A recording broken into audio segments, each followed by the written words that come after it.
পূর্বাসী শিক্ষা, স্বাস্থ্য, কর্মসংস্থানের প্রশ্নে ভোট দিয়েছেন। আমাদের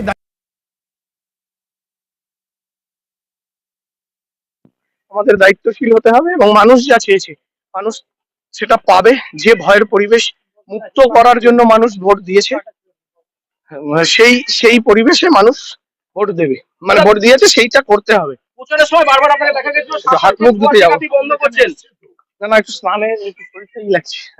দাদা প্রচারের সময় বারবার দেখা গেছিল আপনি শার্টার ঠেক জুয়ার ঠেক বন্ধ করছিলেন, সেটা কি অব্যাহত থাকবে? বীজপুরে কোনো এই ধরনের পরিবেশ নষ্ট করে এরকম কোনো কাজ করা যাবে না। বীজপুরকে আমরা এমন পরিবেশ করব যেখানে মানুষ প্রাণ খুলে কথা বলবে, মানুষ হাসবে খেলবে, কোনো ভয়ের পরিবেশ, কোনো পাড়ার মোড়ে মোড়ে মদের ঠেক এসব থাকবে না। বীজপুরে আমরা একটা নতুন বীজপুর তৈরি করব। তাহলে প্রথম কাজ কি হবে বীজপুরের জন্য? বীজপুরের ভয়কে দূর করে দেওয়া, সে ভয় তো মানুষ দূর করে দিয়েছে, সাথে শিক্ষা, স্বাস্থ্য, কর্মসংস্থান। ধন্যবাদ।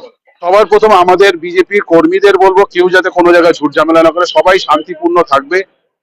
ভারতীয় জনতা পার্টি এটা নিশ্চিত করেছে যে সবাই যাতে শান্তিভাবে থাকতে পারে। পশ্চিমবাংলা আমরা কিন্তু সেই টিএমসি সরকারের মতন সেই নোংরামি করার জন্য আজকে এই জয়টা হয়নি। আজকে ওই নোংরামি থেকে দূর করার জন্য এই জয়টা হয়েছে। মানুষ কিন্তু আশীর্বাদ দিয়েছে, এই আশীর্বাদের যাতে আমরা ধরে রাখতে পারি, এটা আমাদের কর্তব্য থাকবে। সুদীপ্তদার প্রচারে আপনি সঙ্গী হয়েছিলেন, সেই জন্য আপনাকে বারবার বিভিন্ন অপবাদ দেওয়া হয়েছে, কি বলবেন? যত করেছে তত আমাদের লাভ হয়েছে। আমার বিরুদ্ধে যত যে বলেছে ওই ওয়ার্ডে যেখানে যেখানে আমার বিরুদ্ধে বলেছে, এতটা আমি গ্যারান্টি বলতে পারি ওখানে আমরা ভোট বেশি পেয়েছি। আবার সেই রাজু সাহানিকে আগের ফর্মে দেখা যাবে? দেখা যাক, এটা দলের ডিসিশন, এটা আমি বলতে পারি না। দলের ডিসিশন, দল যেটা ডিসাইড করবে। দলের আমরা কর্মী হিসাবে আছি, আমরা কর্মী হিসাবে কাজ করবো। আর বিশপুরবাসীর জন্য একটাই কথা বলবো যে ভারতীয় জনতা পার্টি আজকে ওনাদের আশীর্বাদে সব জায়গায় যেই ফলাফল করেছে, বিশপুরের আমাদের রেজাল্টও খুব ভালো হয়েছে বিশপুরবাসীর জন্য।